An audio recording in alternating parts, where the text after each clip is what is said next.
अनन्यश्चिन्तयन्तो माम ये जना पर्युपासते तेषाम नित्याभियुक्तानाम योगक्षेमं वहाम्यहम्।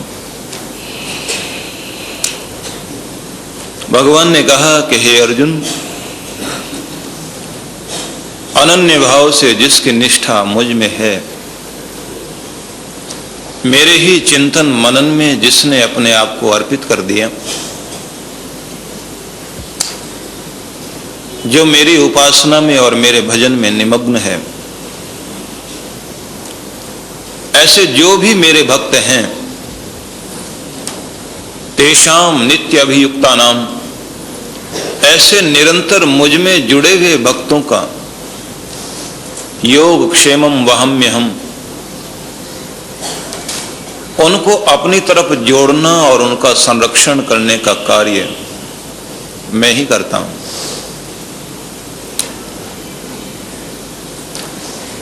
दो चीजें जीवन में बड़ी ही महत्वपूर्ण हैं, एक योग और एक है क्षेम। मनुष्य अपने धन को, अपने सुख को, अपनी सुविधाओं को, अपने साधनों को जोड़ता है,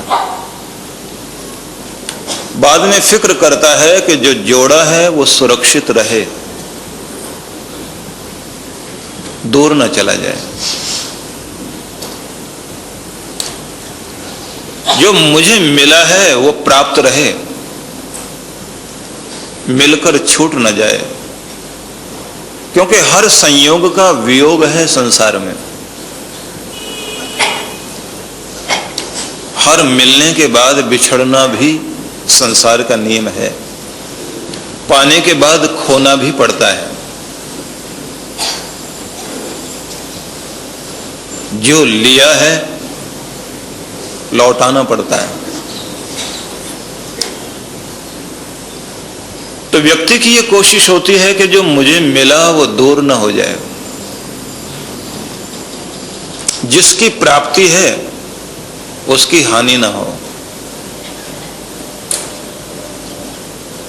तो इसलिए एक स्थिति है जिसको हम कहते हैं क्षेम, संरक्षण हो जाए, सुरक्षित हो जाए, जो मिला है वो बंधा रह जाए।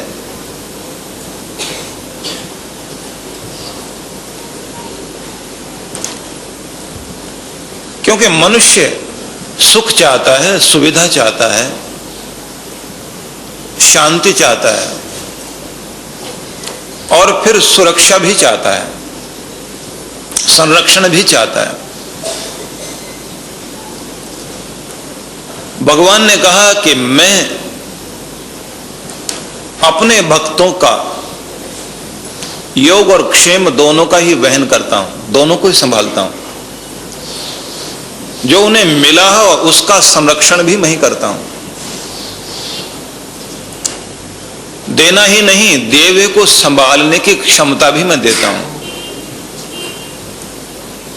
मैं जो देता हूं वो व्यक्ति के पास सुरक्षित रहे, ये कृपा भी मेरी ही होती है।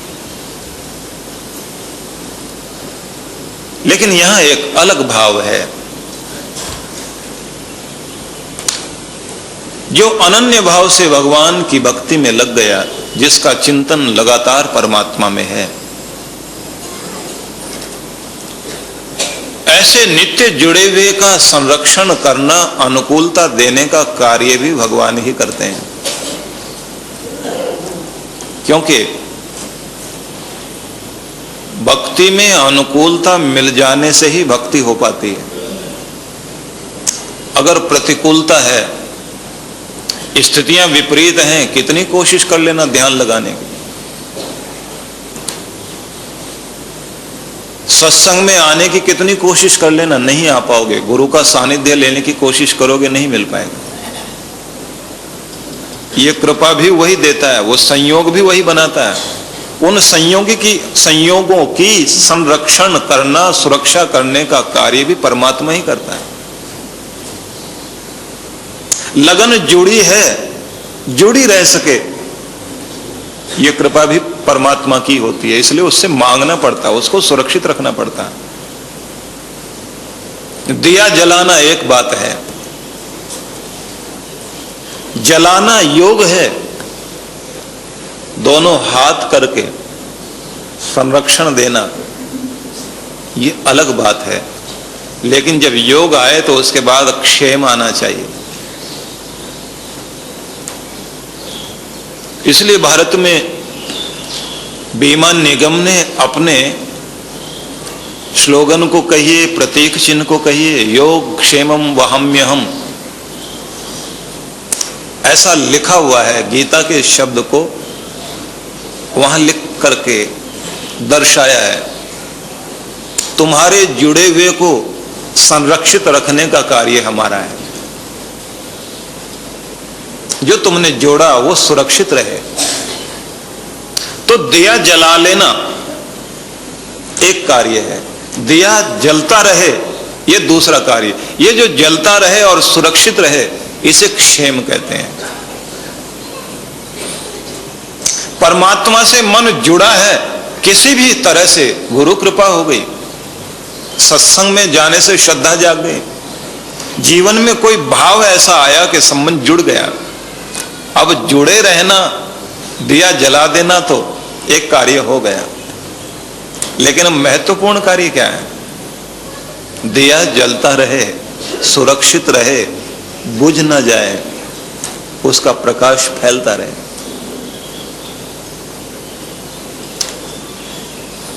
इसलिए धन कमा लेना एक बात, धन को सुरक्षित रखना ये दूसरी बात, और वो ज्यादा महत्वपूर्ण है।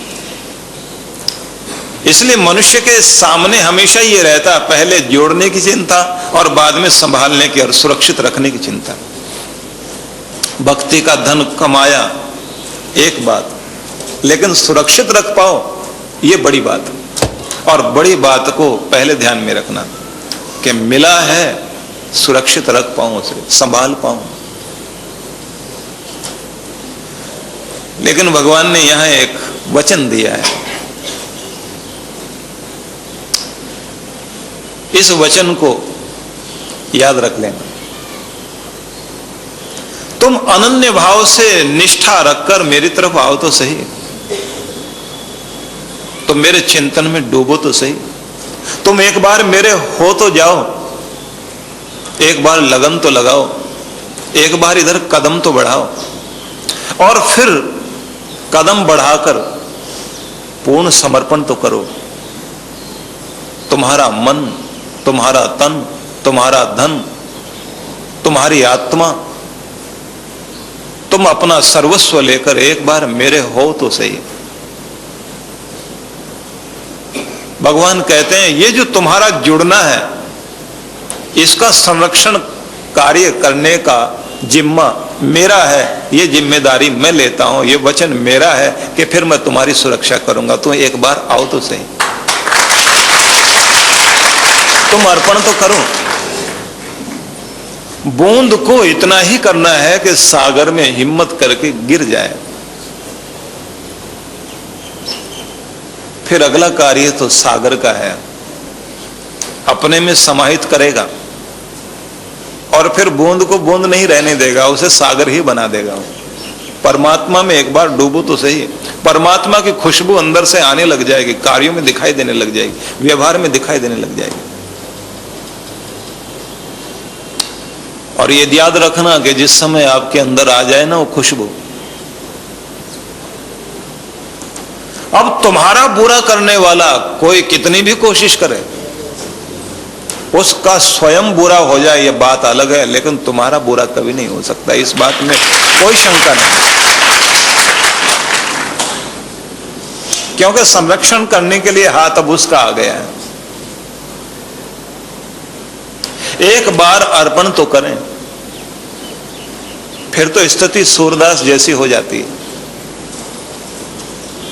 सूरदास का समर्पण अनोखा, हड़ताल लेकर गाते हैं अपने कृष्ण के गीत,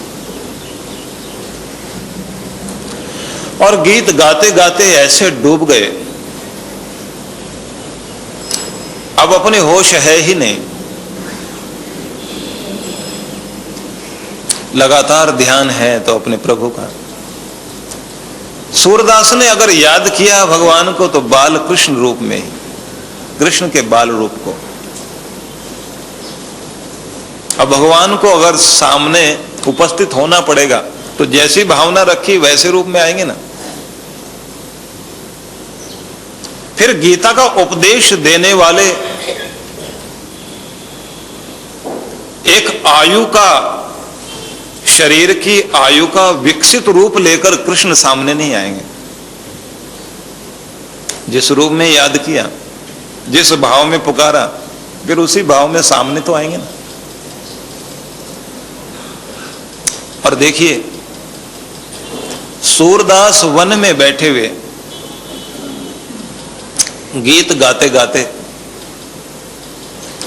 ये भी भूल गए कितनी रात गई और कितनी तेज वर्षा हो रही है। गाते गाते आधी रात बीत गई। अब हाथ में डंडा लेकर चल पड़े अपनी कुटिया की तरफ। चलते जा रहे हैं तो रास्ते में जैसे ही जगह जगह पानी भरा हुआ है, ध्यान एक ही, गोविंद कृष्ण, हे श्याम तू तो साथ ही साथ है। कोई जगह ऐसी नहीं जहां तू नहीं है। मन में भाव लेकर चल रहे हैं और अचानक गहरा गड्ढा सामने। और कमाल यह भी हो गया कि पांव रख दिया, किनारे पर पांव रख दिया, दूसरा पांव अब उठाने ही लगे हैं।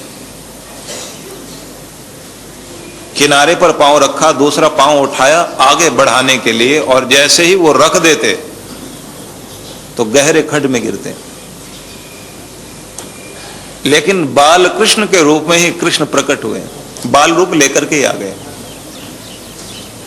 हाथ पकड़कर लेकर चल रहे हैं। बाबा इधर नहीं, इधर आगे गहरी खाई है, कुआं है, गिर जाओगे, चोट खा जाओगे। हाथ पकड़कर लेकर चले हैं। सूरदास धन्यवाद करें वो भी बात नहीं, हां हाथ से, हाथ थोड़ा सा छुआ है। सूरदास सोच रहे हैं मुझे पता है रात बहुत बीत चुकी है, ये भी पता है कि बारिश बहुत होने से पानी जगह जगह है, ये भी महसूस करता हूं वन है ये, वन में रात्रि का समय हो, कोई बच्चा आकर राह नहीं दिखाया करता।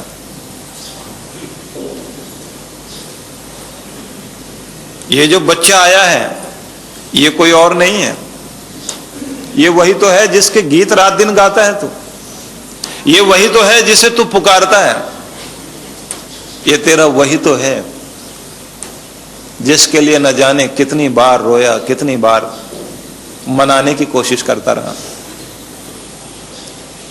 ऐसा कोमल स्पर्श, ऐसी पुलक भरने वाला रूप, ऐसी ऊर्जा शक्ति एक साथ शरीर में संचालित हो गई। ऐसा स्पर्श मनुष्य का नहीं होता, दिव्य शक्ति है। हाथ आगे बढ़ाकर पकड़ने की कोशिश करते हैं। सूरदास की समझ में आ गया कि कौन है तेरे सामने। हाथ आगे बढ़ाकर जैसे पकड़ा, अब कृष्ण भी समझ गए कि अंधे व्यक्ति को पकड़ने की आदत है और फिर पकड़ के छोड़ता नहीं। हाथ खींच लिया पीछे कि अब तक तो ठीक था, अब ये चालाकी पर आ गया है। अब तक तो ठीक था कि जो मैंने इसके लिए किया और जिस भाव से इसने हाथ पकड़ा था वो सहारे की बात थी, सहारा देना मेरा काम था, लेकिन ये तो पकड़ के बांध के रखना चाहता है। छुड़ा लिया हाथ और चले गए। सूरदास वहीं बैठ गए, हाथ ऊपर उठाया हुआ, हाथ ऊपर उठाकर कहते हैं सुन कृष्ण, मानता हूं तुम बहुत बलशाली हो, सुनो मेरे गोविंद, मैं मानता हूं तुम में बहुत बल है, इस शरीर में जो बल है ना वो भी तुम्हारा है। मैं मानता हूं तेरी शक्ति के सामने किसी की शक्ति नहीं टिकती, लेकिन एक बात बताऊं, ये जो तेरे भक्त है ना, इनमें भी एक ताकत होती है, और उस ताकत के सामने तेरी ताकत भी काम नहीं कर पाएगी। वहां छुड़ाए जात हो निबल जानकर मोही, कमजोर समझ करके हाथ छुड़ा के जाते हो। हृदय से जाओगे सबल गिनूंगा तो ही, एक बार हृदय से निकल करके तो दिखा दो, तब मैं मानूंगा कि तुमसे ज्यादा बलवान दुनिया में कोई नहीं। हे कृष्ण, इतना तो तुम कर सकते हो, हाथ छुड़ा के जा सकते हो, लेकिन हृदय से तुम भी नहीं जा सकते, क्योंकि मैंने तुम्हें हृदय में बैठाया हुआ है, और जब तुम हृदय में हो तो यहां रहोगे। तो जरा सोचिए, जिसके मन में परमात्मा के प्रति अनन्य भाव आ गया,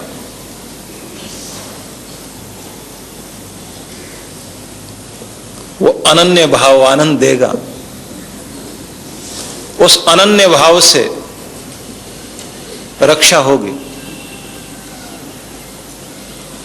उस अनन्य भाव से कल्याण होगा ही, क्योंकि फिर संरक्षण का कार्य परमात्मा करते हैं। इसलिए मैं ये निवेदन करूंगा आपसे, एक बार चिंतन करने की स्थिति ऐसी बना लीजिए, हर समय ध्यान उसी का रहे। तू ही है, तू ही है, तू ही है, तू ही है, मैं कुछ भी नहीं। सब तेरा रूप है, तेरा ही विस्तार है ये सारा संसार, तुझसे अलग कुछ भी नहीं है। चिंतन धारा में एक बार बसाओ उसे, बसाते चले जाओ, लगातार कीर्तन करते चले जाओ, परिक्रमा करो उसी की, ध्यान करो उसी का, गाओ उसका नाम, जपो उसका नाम। फिर जो जपने की सुविधाएं हैं, अनुकूलता है, शुरू शुरू में तो परीक्षा होगी, क्योंकि जब तक दिया जलेगा नहीं तब तक तो परीक्षा होगी। एक बार दिया जलाओ तो सही, दोनों हाथों में तुम्हारे दिए को, भक्ति के दिए को सुरक्षित करने के लिए कृष्ण अपने हाथ आगे कर देंगे। एक बार आओ तो सही, फिर अपने आप संभालेंगे, परिस्थितियां पैदा करेंगे। दुख आए अगर बेचैन करने के लिए, बहुत बड़ा दुख आकर खड़ा हो जाए, भक्ति में नहीं लगने दे रहा हो, वो दुख को ठीक करने का काम परमात्मा करेंगे, लगाएंगे भक्ति में। और अगर बहुत सुख आ जाए और प्रमाद, आलस्य और घमंड आ जाए, फिर ठोकर लगाकर जगाएंगे और अपनी राह में लगाएंगे। संरक्षण करने का कार्य कृष्ण अपने आप करेंगे। एक बार उस तरफ भावना से जुड़ जाओ, एक बार कह दो उसके लिए, मेरे पास मेरा कुछ भी नहीं है, मेरा मुझ में कुछ नहीं, जो कुछ है सब तोर, तेरा तुझको सौंपते क्या लागत है मोर, त्वदीय वस्तु गोविंद तुभ्यमेव समर्पय। हे कृष्ण, सब तेरा ही है, हे गोविंद, सब ये मेरे पास जितना जो भी कुछ है सब तेरा ही। इसलिए तेरे प्रति अर्पण करते हुए तेरे देवे को तुझे लौटाने में मुझे क्या लगेगा, तेरी चीज थी, ले ले। अगर हम ऐसा मान लें तो किसी भी संयोग का, किसी भी लाभ का, किसी भी जीत का छिन जाने के बाद हार में बदल जाना, हानि हो जाना, संयोग का वियोग हो जाना, कभी कष्ट नहीं होगा। फिर यही सोचोगे, अगर उसने संबंध, वस्तु, पदार्थ, मान, धन, जो भी कुछ उसने दिया है, और अगर वो ठीक समझता है फिर देगा, क्योंकि हमारी जरूरत तो उससे ज्यादा पता है। जीवन संचेतना, आध्यात्मिक जागरण।